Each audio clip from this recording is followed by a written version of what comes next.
कि प्यार करने से पहले अंजाम देख लो और मेरी बात पे यकीन ना आए ना तो गजनी और तेरे नाम देख लो। क्या हुआ था उन लोग का। चाहेंगे ना कि देखिए ज़िंदगी में आपके 75 आएंगे 75 जाएंगे, ज़िंदगी भर साथ वही देगा जिसे पापा ढूंढ के लाएंगे।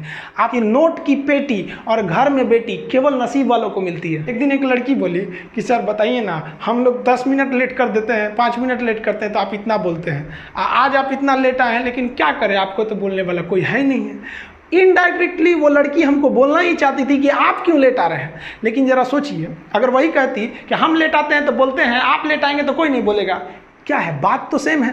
लेकिन इतना बेहतरीन ढंग से बोली ना कि हमको खुद ही रियलाइज़ हो गया। हम कहें कि तू हमको सिखा रही है, हंसी मजाक में ख़त्म हो गया यहाँ चीज़ को।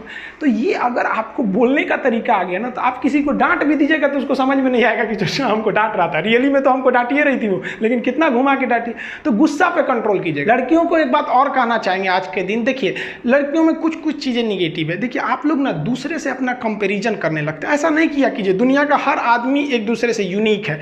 दूसरे को देख के, जैसे हम आपको बताते हैं, अगर कोई औरत सोना पहनी है तो कोई पुरुष नहीं ध्यान देगा ना कि वो सोना पहनी है कि नकली सोना पहनी है। लेकिन महिला सब, उन सब का आंख पता नहीं कैसा तगड़ा होता है, दूर से देख के जान जाएगी ना रोल गोल्ड है, ये सोना है। अब एगो सोना पहन ली तो दूसरा भी कहेगी नहीं हम भी सोना पहनेंगे। अजीब हाल है भाई। आप देखिए कभी मेल का, हमको देखते हैं, हम आज तक कभी घड़ी नहीं पहने, नॉर्मल कपड़े हम लोग भी पहनते हैं जो स्टूडेंट पहनते हैं। तो ये कभी भी ये नहीं सोचिएगा कि आपकी सुंदरता गहनों से बने। आप अपने आप को इतना बेहतरीन बनाइए, पढ़ लिख कर इतनी बुलंदी पर जाइए कि जिस गहने को आप पहने ना, तो उस गहने की सुंदरता आपके वजह से बढ़ जाए, न कि आपकी सुंदरता बढ़ाने के लिए ये मामूली गहने लगे। और दूसरे से कभी कंपैरिजन मत कीजिएगा कि वो इतना आगे निकल गया, उसकी लाइफ स्टाइल ऐसे है, कभी नहीं। अपनी हिसाब से जिंदगी को जीना चाहिए। कंपैरिजन कीजिएगा तो दुनिया आगे, फिर आपको टेंशन ही मिलेगा दुनिया में। और एक बात और कहेंगे गर्ल्स के लिए कि आप लोग क्या करती है ना, गुस्सा में मुंह फुला के बैठ जाते हैं। देखिए ऐसे मुंह फुला के बैठा है, कभी पापा से रूठ जाएंगी, कभी मम्मी से रूठ जाइएगा, भाई से रूठ जाइएगा। भाई बहन में तो झगड़ा नहीं होगा तो फिर भाई बहन का रिश्ता में मजा क्या चीज़ है, वो डेली झगड़ा करते हैं सब। लेकिन मुंह नहीं फुलाना चाहिए। लड़ लो, झगड़ लो, भाई को नहीं आता तो 2-3 हाथ लगा दो, लेकिन ऐसा नहीं कि मुंह नहीं बोलेंगे। बहुत खराब लगता है ये मेंटेलिटी। कब 1960 मॉडल का था। आप बताइए 1960 मॉडल का अगर आपको मोबाइल दिया जाएगा तो रखिएगा नहीं। तो 1960 मॉडल का गुस्सा क्यों रखते हैं भाई? कोई बात नहीं, बोल दिया है तो तुम भी बोल दो, लेकिन गुस्सा नहीं करना चाहिए किसी बात। गुस्सा भी हो गए हैं तो डांट लीजिए, लेकिन ऐसे मुंह मत फुलाइए। आप इस चीज को बदलिए। कितना भी डांट दो, लड़कों को देखती है मार के मुंह हाथ भी फोड़ दीजिएगा, 2 दिन बाद फिर मिल के बात करेगा, साहब छोड़ो यार, रात गई बात गई। तो ये मुंह फुलवल नहीं होना चाहिए। एक बात और कहेंगे कि देखिए आजकल क्या होता है ना, 2 भाई बहन में मान लीजिए झगड़ा हो रहा है, तो अगर भाई मान लीजिए बिना मतलब भी आपको डांट रहा है, अब भाई बहन से नहीं झगड़ा करेगा तब किसे? यही तो एक रिश्ते की खूबसूरती है भाई बहन की। वो उसको बोलेगा, वो उसको बोलेगा। कभी कभी ये जो मजाक वाला झगड़ा होता है कभी सीरियस हो जाता है, तो बहन भी बोल देती है, भाई भी बोल देता है। हम दोनों को कहना चाहते हैं कि जिसका, देखिए कि अगर सामने वाला भाई है, मम्मी है या कोई भी है, ज़्यादा गुस्सा में है और बिना मतलब भी आपको बोल रहे हैं, तो चुप हो जाइए। कोई बात नहीं, ज़िंदगी आपकी आज ही थोड़ी ना ख़त्म होने जा रही है।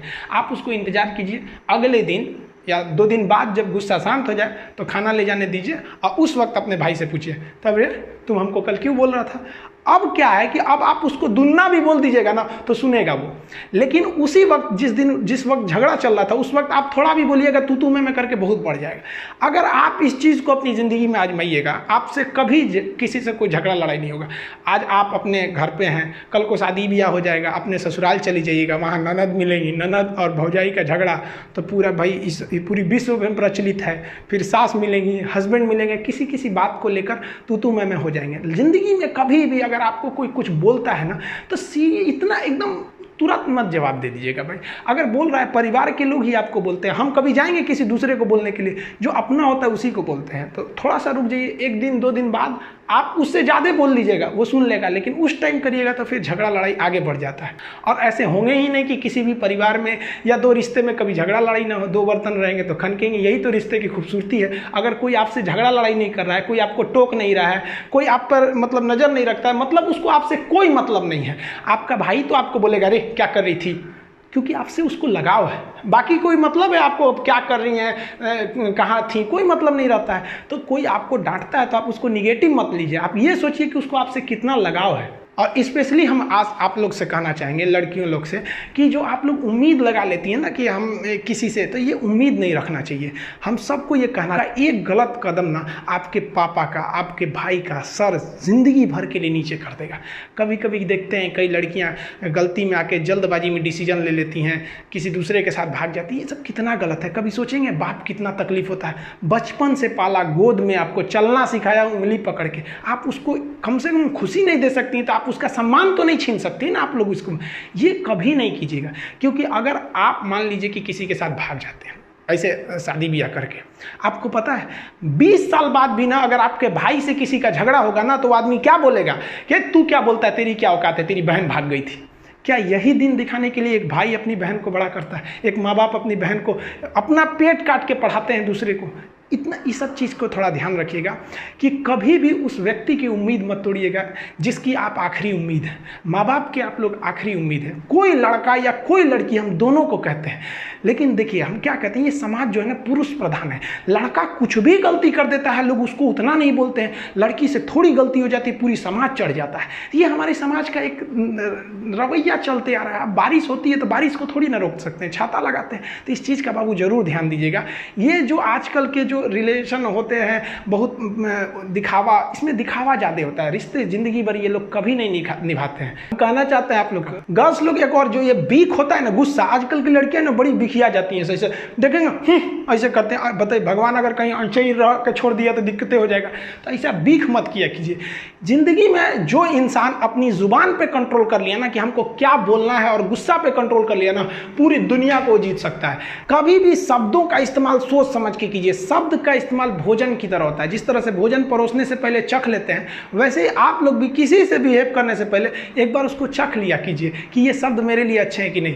एक बार क्या था कि हम क्लास में पढ़ाते हैं, लड़कियां लेट हो जाती, जो लड़कियां देख रही हैं उनको पता होगा, अगर लड़की गलती से भी क्लास में लेट आई ना तो उसको बहुत बोलते थे हम। लेकिन मंडे टू फ्राइडे क्लास रहता था, सैटरडे संडे जो एक्स्ट्रा क्लास रहता था उसमें हम खुद ही 15-20-25 मिनट लेट हो जाते थे हम, क्योंकि सैटरडे वाले क्लास 3-4 घंटा चलता था, तो हम भी थोड़ा सा लेट हो जाते थे। कोई लड़की बोलती नहीं थी। एक आप दुनिया में कभी किसी को खुश नहीं रख सकते हैं, और आप कितने बुलंदी पे चले जाएंगे ना, लोग आपको गाली देने वाले मिलेंगे ही। आप राष्ट्रपति से लेके देखिए, आप नरेंद्र मोदी से तो बड़े नहीं ना हैं, प्रधानमंत्री, उनको भी आपको देखिएगा गाली देने वाले मिलेंगे सब। आपको हम अपना एग्जाम्पल देते हैं, हम इतना मेहनत से चाइना बॉर्डर पे क्या हो रहा है, कहाँ क्या हो रहा है, इतना बेहतरीन ढंग से आपको बता देते हैं कोई भी चीज़ को। अभी क्या किया, एक लड़का कमेंट किए, देखिए इनका कमेंट देखिए, हम जानबूझ के आपके सामने लाए, लिखे कि साले पैसे की फंडिंग करके तू पाकिस्तान को ट्रांसफर करेगा। आप जरा देखिए, ये भाई साहब को मेरे लिए कुछ नहीं पता है। पटना में आज भी अगर किसी को ब्लड घट जाता है तो मेरे पास आता है, अनाथ बच्चों को हमारे पास भेज दिया जाता है। ये सब ये हमारे बारे में कुछ नहीं जानते हैं, ये अपनी मेंटेलिटी दर्शा रहे हैं यहाँ पर। अब एक नॉर्मल आदमी क्या रहेगा, या तो इसको भी गाली देगा या तो इसको ब्लॉक कर देगा। हम ना इसको गाली दिए ना इसे ब्लॉक कर दिए, इनको आराम से जवाब दिए कि भगवान ना करे बट लाइफ में आपको कभी मेरी हेल्प चाहिए हो तो बोलिएगा। आई एम इंडियन मुस्लिम, मुझे आपसे देशभक्ति की कोई सर्टिफिकेट नहीं चाहिए।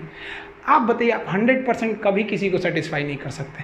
कुछ लोग ऐसे होते हैं जो केवल इसीलिए पैदा हुए हैं कि दूसरे चीज़ में कमियां निकालें। आप ताजमहल घूमने जाइएगा, वहाँ भी ताजमहल की लोग कमियां निकालेंगे, और वो लोग कमी निकालेंगे जिनका खुद का घर कुछ काम का नहीं है, वो लोग उसमें कमी निकाल देते हैं। और इस तरह के घटिया लोग 1 से 2% हैं, बाकी 98% लोग अच्छे हैं। लेकिन समस्या क्या है कि वो 98% लोग शांति से रहते हैं, और यही जो खचरई करते हैं, ये दिख जाते हैं तो हमें लगता है पूरी समाज खराब है। नहीं बाबू, ऐसे लोग केवल 2% है, और इन्हें कोई नहीं ठीक कर सकता है। ये लोग कभी नहीं सुधरेंगे। तो ये हम हर जगह मिलेंगे, गांव में मिलेंगे, शहर में भी मिलेंगे, हर रिलीजन्स में ऐसे मिलेंगे। तो आपको ना बात करने का तहजीब होना चाहिए। जिस दिन आपको अपनी बुराई सहने की आदत हो जाए, आपको तकलीफ सुनने की आदत हो जाए, जिस दिन आपको कोई गाली दे और आपको गुस्सा ना आ जाए, याद रखिएगा उस दिन आप बड़े हो गए। उस दिन समझ जाइएगा कि हाँ हम बड़े हो गए, अब नहीं। वरना ऐसा नहीं कि दाढ़ी मूंछ आ गए, आप बड़े हो गए तो इससे बड़ा कहा जाता है। इंसान मेंटली बड़ा होता है। आपको पता है, ये भाई साहब मेरा फिर से रिप्लाई किए थे कि सॉरी सर, हम आपके बारे में बोल दिए। लेकिन अगर हम इसे गाली देते तो ये फिर पलट के गाली देता, क्योंकि शुरुआत में ही गाली ये दिया हुआ था। तो सत्य और अहिंसा का मार्ग आज भी जिंदा है, केवल अपने जुबान पे आप कंट्रोल रखें। पता